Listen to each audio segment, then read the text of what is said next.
Welcome to Public Eye, where community meets politics. My name is Dr. Milton Brown, and today we have the privilege of introducing the new CEO of Kirklees Third Sector Leaders, Michael Pitchford. Born in Southport and with family roots in Liverpool, Michael moved to Huddersfield at a young age. Early on, he became acutely aware of the disparities in wealth, race, and disability, significantly influenced by his remarkable mother, who was diagnosed with multiple sclerosis. This personal experience fueled his deep curiosity and passion for understanding and helping diverse communities. Michael's career is a testament to his commitment to social justice and community work. His advisory role with National Community Forum gave him insights into the realities of central government, and his work with survivors of institutional abuse in Ireland underscored the importance of accountability. At the Joseph Rowntree Charitable Trust, Michael was inspired by the quiet and thoughtful radicalism of the Quakers. He has also supported various groups across UK focusing on anti-racism efforts, including the Monitoring Group, and initiated a fund for social movements. We are delighted to have Michael here with us today to share his wealth of experience and vision for the future of Kirklees. Welcome, Michael, and how are you doing? I'm good, and thank you so much for inviting me in such a generous introduction. It's really kind. Yeah. So let's get straight into it. Your career has spanned various roles, as we've just heard. Can you share more about your personal experience, particularly your mother's influence and your early awareness of social disparities and how they've shaped and approached your community insights and advocacy? I'll try, Milton.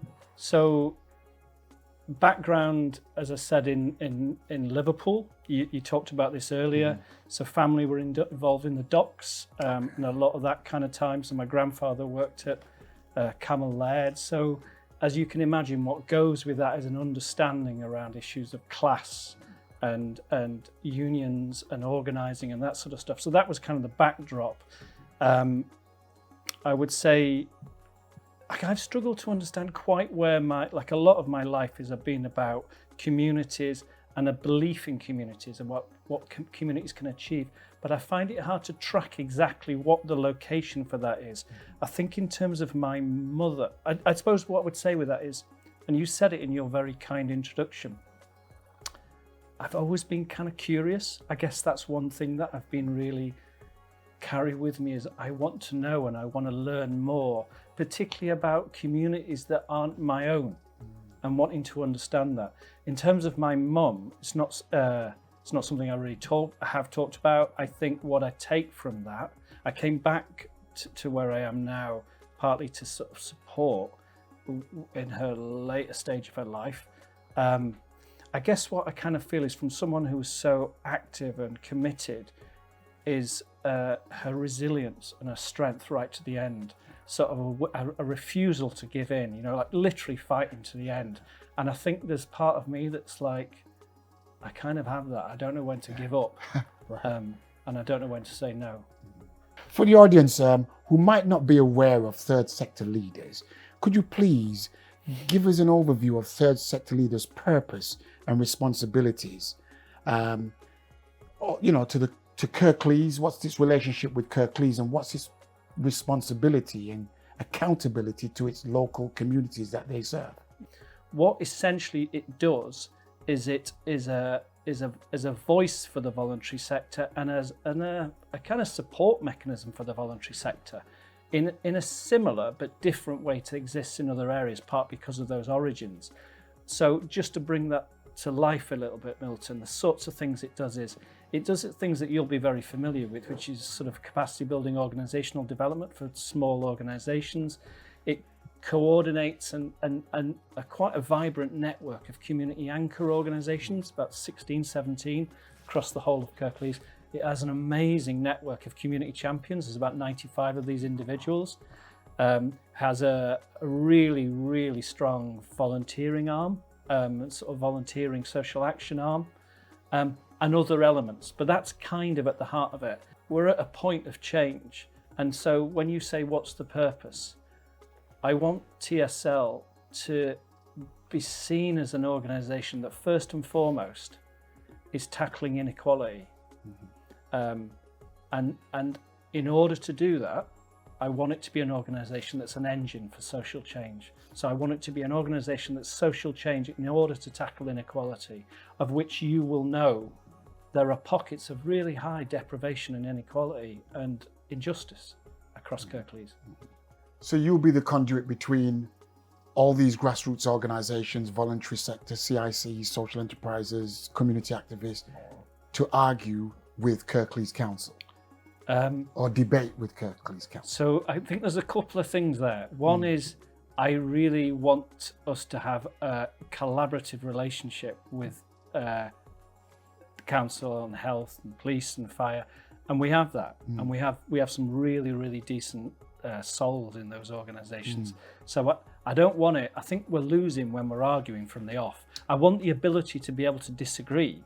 I don't think it's just about I or we acting as the conduit. I think TSL needs opening up a little bit so there are more voices speaking rather than it just be a sort of narrow funnel that it goes through. And that brings music to my ears, and I'm sure would bring music to many others who work in the grassroots communities, both north, south, east and west of the borough. But this, I don't want to pretend it's not done by some of my colleagues already who are doing a cracking job, but it is incumbent upon us to be a transparent and accountable organisation to those that we serve. I like what you're saying. I just wonder how you're going to do it. Yeah, it's the how. Because the voices around the tables right now, I would argue many of them don't look like me. They might be a certain type of people who are in who are in your meetings and groups, in the third sector leaders directorship and things like that. How are you going to open it up that diverse voices can come into that environment and feel confident enough to voice their feelings about what they think and perceive and want in terms of change? So I agree with you, pinning me on how, and it's not going to be easy, and it's still early days, really early days for me.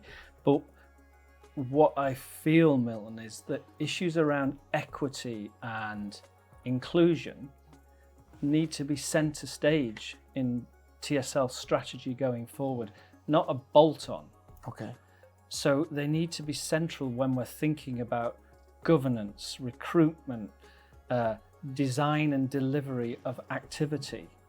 We need to be asking the questions then about who's involved, who's included, who are we listening to, who gets platformed here.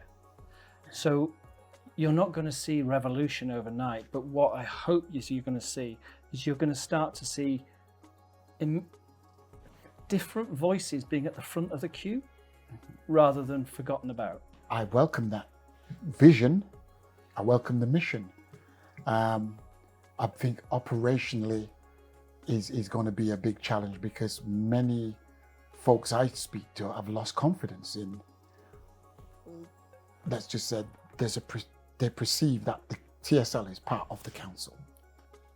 I don't know if that's 100% the score, because when I come in and I look at what we're doing today, most of the work we're doing is in some of the most deprived communities in this district. And when we're looking at our very limited resources and who do we privilege, we're consciously privileging those with least, whether that's the groups or the individual. So I'm not for a second saying in what we do and what we look like and how we sound, there is a long journey to go. But what I am saying is, I don't think we're starting from scratch. No, I agree. I think there's a big point you're making about trust. And my experience is that will not be earned overnight. That's going to take some time. Yeah. Well, I think you're already making strides to bridge those gaps, because I speak with other organisations and you're well thought of and you're well respected, because sometimes we've not spoken to the folks at the higher echelons of decision making in the local authority.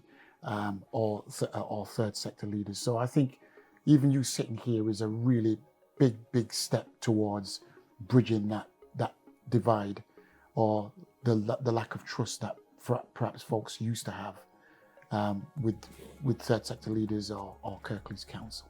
I think as I'm listening to you, and it reminds me of work I've done in the past,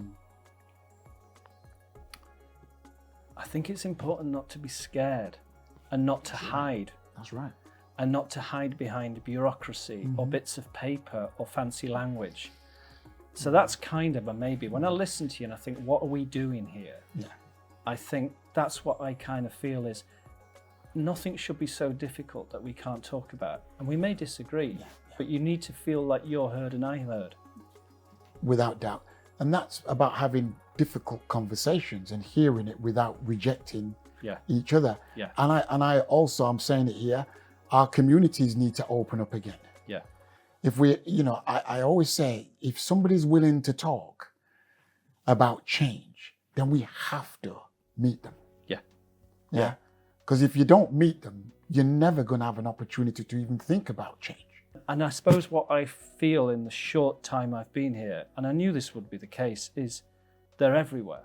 They're everywhere. Absolutely. They're in, I've met some amazing people in the Combe and Home Valley, and I've met some, brilliant people in Ravensthorpe and Batley and Dewsbury, and you're referring to people up in Ashbrow and Deaton and Brackenhall. And these leaders are everywhere. They may not look like we think that a leader is, but they're doing the work. So I kind of feel like our job is to sort of find a way of resourcing, sustaining that and lifting that up and giving it recognition and voice. Yeah. What specific initiatives or projects are you most excited to implement then? You've touched on a few things before, but what is it you feel is the starting point? Where I want to take the organisation is, I can't danger of repeating myself, but it's an organisation that is rooted in tackling inequality and deprivation and in Kirklees. So that's kind of like the purpose of this organisation. And then in terms of like initiatives, we have stuff going on in communities like community champions, community anchors, some amazing small volunteer-led organisations. And then you have some of the bigger players like Locala or the What does it look like when you bring these people together? I was talking recently to the Chief Inspector of Police who wants to work at a place level. What do you do? What does it look like when we kind of say, what money have we got and how do we use it differently for common goals? So there's a piece around place-based work and place-based innovation for me. And I'm saying that particularly in the context where people are saying, we've got no budget. Well, you might not have any budget, but how do we chuck our lot in together? And how do we do things differently? Led by the voices and the experiences and the wants and needs of local community. So that would be one thing I'd pick out. I think there's a big thing for me around when there's less about how do we support one another. And I know that's really simple, but if there's 2,500 groups out there, is our theory that the strongest will survive and everything else will fall away? Is that our theory? I really hope it's not. And I think we all kind of get that those small micro-organisations are vital. So I want to... But I don't think people get that. You don't? I know you get it, but I don't think micro-organisations are seen as valuable to the vision that you're talking about. The social cultural capital of their work is used as, how can I put it, as a stopgap, not necessarily seen as something that is central to the overall goals of Kirklees in general. It's not a criticism, it's an observation. Yeah. So, for instance, if there's something kicks off in a certain community, let's go and speak to so-and-so. It's resolved now. We're not going to see them again. Yeah. And that needs to change. It does need to change. I heard a phrase the other day that I think is how I feel about this stuff, which is those sort of groups are the hidden wiring in the system. So it's always there. Absolutely. And it's what connects it all together. Yeah. You just don't see it. Yeah. And that's, for me, I'd love to see those people you're talking about that you've met north and south of Kirklees, I want to see their profiles raised. Right.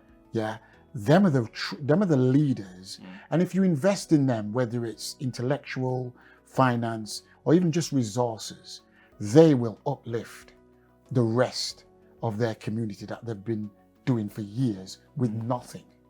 I find that exciting listening to you talk about that. Yeah. I think you're right. I want small and large to be working together and strengthening one another. That's kind of what I want. I want us to trial stuff. I want us to do stuff differently. I want us to not make assumptions about, we've always done it like this, so we'll always do it like this. I think if I'm really honest, I kind of feel like I've come home. I want to help, along with an army of people, make my place a better place. And I want that to be the conversation about how we're all working together for common goals. I've got no truck with too much whining on the sidelines. I'm not going to get distracted too much because I think the job is all consuming. Surely a bit of whining needs to just get, a bit of whining what is not going to hurt anybody, to just get it over and done with and then move on. But I don't see that as whining. I don't see that as whining. I think that's someone who's giving you, if you listen properly, that's someone who's telling you history. Yeah. And it's someone who's telling you about neglect and extraction. And they're actually telling you what they want. And they're actually telling you their expectations. And they're actually telling you their red lines. I suppose what I'm trying to say is when I'm talking about collaboration, I'm trying to be genuine about it. Yeah. And it's not about the survival of my organization. It's about making things better for all of us here. Yeah, okay. I'm glad you clarified the whining. No, and I don't for a second. Yeah. I understand, because you've said it a couple of times, that when communities have been neglected or ignored or marginalized, who am I or any of my staff to go into those communities and have I kind of get that. I do get that, that you're going to get something. A pushback. Yeah. That's to be expected and understood. Okay. My final question then to you is what will you see that tells you that your vision and mission is working? What is it you might see? I think I would want to see that TSL feels like it is owned by organisations and communities across Kirklees.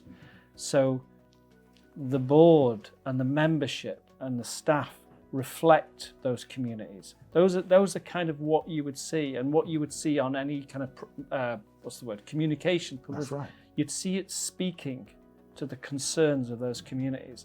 So I think that's what I would see, and I suppose it will continue, as you know, for the foreseeable future to be difficult in our communities given austerity. But I also want there to feel like there are places and sources of energy and hope, and kind of we can do stuff together. So there's kind of building on those hubs of kind of activity. Okay, well, I want to say a big thank you, Michael. Thank you. Absolutely. Totally enjoyed the last 20 minutes. It's been thought-provoking, and I wish you all the very, very best in your endeavors. And you can come here anytime. We use our services to promote what you're doing from inside to outside.